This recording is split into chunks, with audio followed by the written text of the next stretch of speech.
Givzey and Version2.ai are solving nonprofit fundraising's biggest challenges by building the world's first fully autonomous fundraiser and digital gift documentation management system.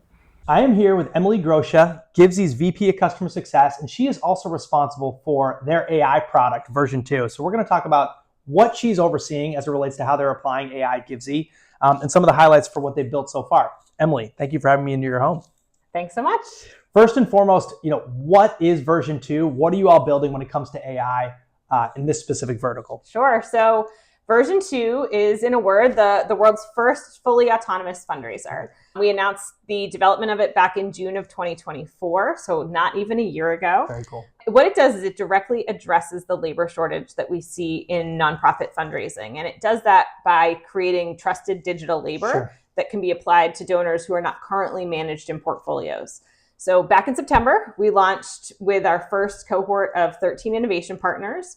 Each partner developed a portfolio of 1,000 donors, and the virtual engagement officer executes a series of 8 to 12 touchpoints throughout the course of a year to ultimately lead those donors to the natural outcome of a gift in a very similar way that a human fundraiser manages donors in their portfolios too. Now, people might hear autonomous fundraising and think, what is that?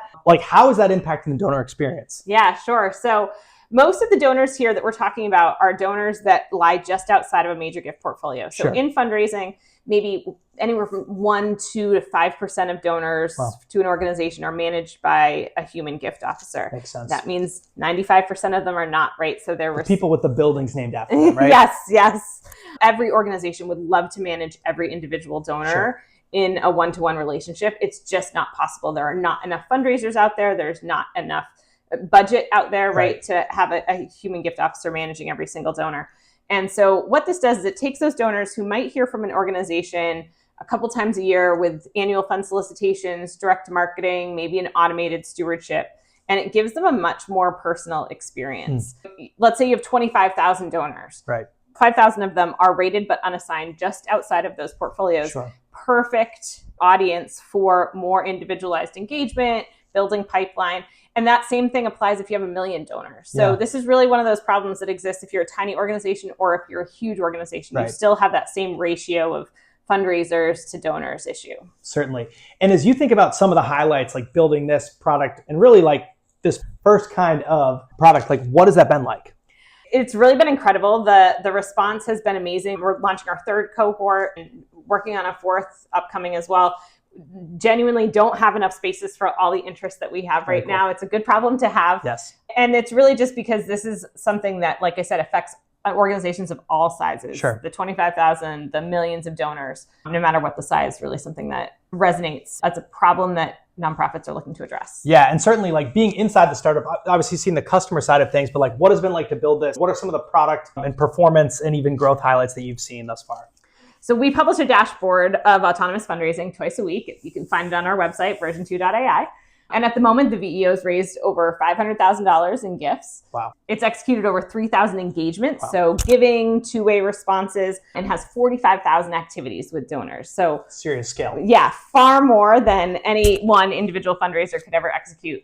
I think what we find is most shocking to people is our opt-out rate. Our opt-out rate is only 0.13%. Wow, cool. So 45,000 activities, over 13,000 donors so far engaged, and just 0.13% have opted out. I think that's 51 individuals. And from the organizations that we're working with here, what that really says is that donors want to hear from them more. They want to engage in a deeper way. They want the ability to reply to the engagements that they're receiving.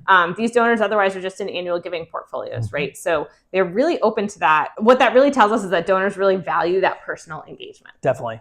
And some of the schools that you've worked with or some of the institutions, what are some of the things they're seeing as it relates to the specific keys for why autonomous fundraising is working? Yeah, I'll give you a couple examples. So San Diego State University is one of our customers. They are working with a planned giving portfolio. So prospects who are potentially interested in making a gift through a will or an estate plan. What that also tells you is that those donors aren't 0 to 10 years out of school. Those are your older population. And there was an assumption, I think, at the beginning that AI would be for young people. Right. And what we're really seeing is that they have the highest engagement of any of our partners, this planned giving portfolios. For example, one donor responded that throughout her career, she was really inspired to help students. And now that she's retired, the way that she can help students is by giving back philanthropically. She replied to the virtual engagement officer that she retired 20 years ago. Her son received a scholarship and was able to study abroad in that way. And now this is her way to sort of pay that forward. That kind of interaction just doesn't happen with one-way communication. And that's exactly the kind of interaction that a human gift officer would start out with as they build that relationship, learn about that donor, and then ultimately inform and educate that donor about ways to continue their philanthropy through plan giving. Definitely. And as you think about the roadmap ahead in terms of where you're seeing success and where we're headed, what does that look like for version 2 and more broadly Givzey? Yeah, sure. So our first R&D cohort was all about tech R&D, really proving that autonomous fundraising would work, proving that donors would respond to it, which obviously we've done. Now with the second cohort that began in January, that cohort is defining use case. So identifying, learnings from that first cohort, and then what are the best opportunities to apply autonomous fundraising in nonprofits.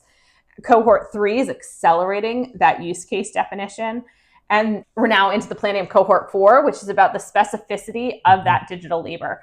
So we've been working with a virtual engagement officer, or VEO. We now just launched a virtual stewardship officer, or VSO, and really verticalizing that digital labor to apply to all aspects of advancement in the nonprofit space. Definitely.